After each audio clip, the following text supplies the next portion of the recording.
Hello everyone and welcome to another Singerreise video podcast. My name is Jonathan Sylvia and I'm your host. Thanks for joining us. This video is the third in a series about memorization. Now I know it's been a long time since we had Memorization Part 2, and for that I can only say that I got caught up in doing performances of La Traviata with Seattle Opera and with doing the Singerreise concert just a couple of days ago. So I apologize for the lateness of this video, but here we are. Now for this video, we're going to talk about other singers' approaches towards memorizations. So you already know what I think. Let's hear what some of the other singers think. For this, I sent out a couple of questions on Facebook. I asked on January 16 and on January 23rd, both on my own timeline and on the Business of Singing forum by Cindy Sadler. So I asked those questions back then and a number of people replied. I'll do my best to try and summarize what they all said in this video. You can see everybody's comments put together all on one page at my blog at singerreise.com. But for this video and for this article, we'll be taking a look at the comments based on some of the common themes that showed up, or perhaps some of the unique little bits that were shared here and there. Let's start with the first one. Chris McCafferty said very simply, write it out. Of the 17 people that commented in Facebook, 10 of them specifically mentioned this one common theme, to write out the text. Now they either did this writing the original text out, or they were writing out the translation. So the writing itself took on many different forms. Chris McCafferty, for example, preferred writing it out on a full-size notepad. In his practice, he would leave enough space on the notepad that he could write out in IPA, that's International Phonetics Alphabet, not the beer, to write out an IPA above it, and to write a word-for-word translation below it. Melissa Rice also mentioned that she does this, as did Ryan Beatty when we did our interview in the previous episode. Writing things out repeatedly was another common theme, shared by Ruth Schaubel, Laura Logie, and Susan Vinnick-Richards. For that matter, Stephen Lee Jones mentioned writing out the text 7 times. Translation, of course, was another big issue, but not just the physical writing it out, also the knowing of the translation.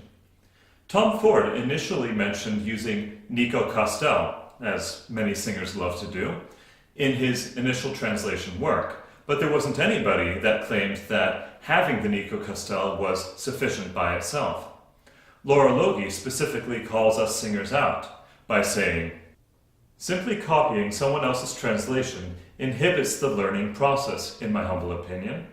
Translating it yourself, ideally with an actual book dictionary, but okay to reference other translations, helps to internalize the meaning of every word and as a whole, which aids in the memorization and helps you tell the story.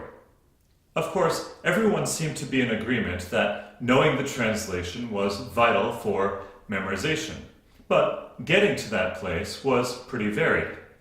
Erin Gwinnett summarized it pretty well when she mentioned Howard Gardner's theory of intelligences, that different people use different learning styles. She gave a number of examples of how her students learn. She would have them draw pictures or visualize a movie plot unfolding, kinesthetic movement of phrases, the dance and the feel, speaking the text dramatically alone or to a partner with the partner reading back the translation, and also listening to recordings of their rehearsal. Carl Reyes said that he would stage himself so that the imprint of the emotional intent is clear. Susan Vinnick-Richards adds, sometimes I draw pictures or make funny inside jokes for myself on difficult wordy music. She also assures me that she has many colored pencils. Michael Heitman mentioned in a private message to me that he sometimes likes to pretend to be the conductor and to conduct his way through the music as a way to learn it. Almost as popular as writing out the text was speaking the text. 6 people mentioned doing that. And of course, there are some that do both, writing it out and speaking it out. Well, here's a few comments about speaking the text. Susan Eichhorn-Young, a voice teacher in the New York City area, says, "I work language away from music first. All language is done as a monologue or script first." By the way, she also has a newsletter that comes out periodically by email. It's called Artists for Artists, and it lists a number of resources that are available to singers. You can find a link to subscribe to this newsletter by going to my website. My Traviata colleague, Weston Hurt, quotes his former teacher, Steve Smith, author of the book The Naked Voice. After translating, he speaks the text aloud as though you're reading a dramatic poem. And then he speaks the text aloud and with projection, line, and in rhythm. Ben Bonger says, "If it's Mozart or similar repetition, I memorize the words first as poetic text, and then I add the music. I feel the lyricism in the words as poetry first. If it's more through composed, I learn the words like I learn an actor's text. I take it by scenes." And Carissa Marsh, "I speak my text a lot out of rhythm. I make sure I speak as accurately as possible, inflected as it would be in the spoken word. If my head knows what I am saying, and my emotion is in the moment, I don't fear forgetting anything." Repetition and drilling, of course, was also part of the process for a number of people, but each person seemed to have a slightly different way of going about it. Cindy Sadler, the creator of The Business of Singing, where I got a few of these comments, says that she does it by working backwards. "I start from the back of the score and work my way forward, painstakingly, measure by measure. If you do it like this, by the time that you get to the beginning, it's memorized." Julia Benzinger, on the other hand, works in both directions. "I try and step away from the music and drill it section by section, in chronological order and out of chronological order." Chris McCafferty tries to find patterns, much like I described in my own video on the subject. He credits learning it from his teacher Rich Asher at Edmonds Community College, who taught him to do it this way. Search for the patterns, circle them, repeat them. Then search for the changes in the patterns, circle them, and focus on them. Once you have the patterns down, especially for repetitive or florid works, most of your time just needs to be spent on the changes. Rick used to love using two color pencils, red for the areas you personally need to fix, blue for general notes. Two other methods that deserve to be mentioned are speaking the text in rhythm and to practice speaking on the vowels or practicing just with the vowels. Each of these was mentioned by more than one person. One interesting thread that began to develop revolved around the wheres and whens that people would do their drilling.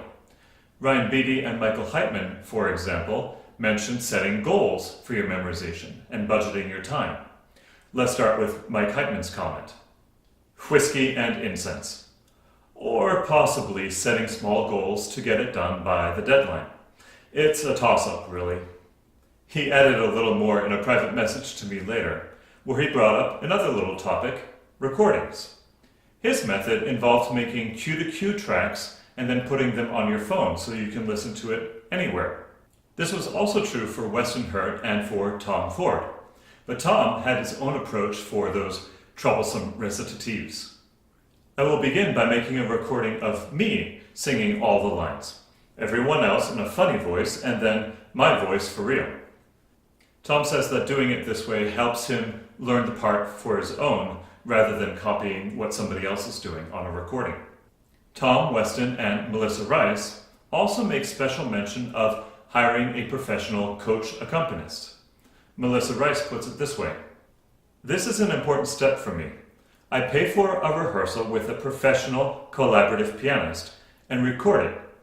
I then play that recording ad nauseum while driving and not singing along, while cleaning, walking, etc., and also use it for practicing." That last part about drilling anytime and anywhere, that was another recurring theme. Patrick O'Halloran, for example, insists, "Always before bed," and stays in your brain when you wake up. Stephen Lee Jones includes almost everything. Cooking, cleaning, walking to the bus, never while driving the car, etc. The general idea here is to try the memorization in a slightly distracted state so that you can check yourself. And of course, it's also an opportunity thing. If the opportunity is there, make use of the time. The best comment, however, came from Laura Logie, who mentioned the perfect time not to be drilling memorization. Note for nursing moms, though. I don't recommend memorizing with nursing, as it can cause letdown when practicing or performing later. It is not comfortable and very distracting for that to happen while performing. And yes, I am speaking from experience. Do not memorize while nursing your baby. Guys, you don't have to worry about this. I never would have thought of that. And of course, that's why I had to make this video. So I hope that you have enjoyed all of these comments. Again, if you want to see all of the comments in their entirety, you can check out my posting on Singerreise.com. And again, a big thanks to all of our contributors. Ryan Beatty, Julia Benzinger, Ben Bongers, Susan Eichhorn-Young, Tom Ford, Aaron Gwinnett, Mike Heitman, Weston Hurt, Stephen Lee Jones, Laura Logie, Carissa Marsh, Chris McCafferty, Patrick O'Halloran, Carl Reyes, Cindy Sadler, Ruth Schabel, and Suzanne Vinnick Richards. If you want to find out more about the life of a working opera singer or about the piece Winterreise, check out our official website, Singerreise.com, where you can see many links to resources and a number of articles. Also, feel free to like and favorite the page facebook.com/Singerreise, where of course these comments came from. Also, you can watch the YouTube channel with Singerreise. Make sure to subscribe to that. Last, please consider supporting Singerreise by becoming a patron at patreon.com. There, but with just a few dollars every month, you can receive patron-exclusive benefits like audio files of myself performing with Sarah Sylvia at the piano. Anyway, thanks again for watching, and I hope to see you next time.